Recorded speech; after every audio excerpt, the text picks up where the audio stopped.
bí àwọn ìyàwó yín bá yan àlè kódà tí wọ́n lóyún fún àlè, ẹ má lé wọn jáde o, ẹ foríjì wọ́n, ẹ gbà wọ́n mọ́ra, ẹ gba ọmọ àlè tí wọ́n bá bí, kẹ̀sì máa bá ìgbésí ayé yín lọ. Gbajúmọ̀ òṣèrébìnrin ilẹ̀ wa nì Bukunmi Adésínà òun ló mà sọ ọ̀rọ̀ yìí lórí ẹ̀rọ ayélujára ẹ̀, ìyẹn ẹ̀rọ ayélujára Instagram, lásìkò tí ó ń gba àwọn ọkùnrin ní ìmọ̀ràn. Nínú ọ̀rọ̀ rẹ̀, Bukunmi Oluwasina ní ó ti pẹ́ tóun ti ń gba àwọn obìnrin ní ìyànjú lórí bí wọ́n ṣe lè gbé ìgbé ayé àlàáfíà nínú ìgbéyàwó wọn, ṣùgbọ́n tó lásìkò tó láti gba àwọn ọkùnrin tó jẹ́ olórí ilé láti gba àwọn náà ní ìmọ̀ràn o. Nínú ìmọ̀ràn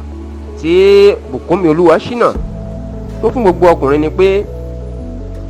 bí ìyàwó wọn tó bá yan àlè, ó ní dípò tí wọ́n á fi bínú tí wọ́n yóò lé jáde, ó ní kán má ṣe bínú, kán fà á mọ́ra, kán dáríjìn, kán sì tó fi àdúrà ràn lọ́wọ́, nítorí pé nǹkan tó ṣe kò tó nǹkan tó yẹ kí wọ́n lé èèyàn jáde sí. Ó lè tí àwọn ọkùnrin rò pé tó wá burú jù ìyẹn kí ìyàwó ilé kó lọ lóyún fálè, ó ní kò ń ṣe nǹkan tó le tútì. Ó ní bó bá ti di pé ìyàwó ilé ẹni ó lọ lóyún fún àlè, pàápàá tó tún jẹ́ ọ̀rẹ́ tímọ́tímọ́ èèyàn, ó ní ṣe ni káwọn ọkùnrin ká dárí jùrú obìnrin bẹ́ẹ̀ kí wọ́n fà á mọ́ra. Ó ní tí wọ́n máa ṣe ni pé kí wọ́n máa fi àdúrà ran irú obìnrin bẹ́ẹ̀ lọ́wọ́ láti yí padà.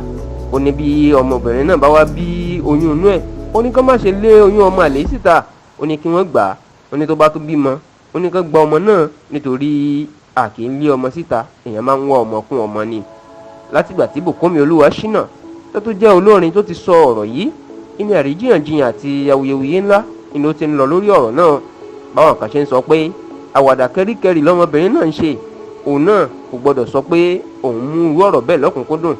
Bẹ́ẹ̀ làwọn kan sọ pé òdodo ọ̀rọ̀ ló ń sọ kò ṣàwàdà.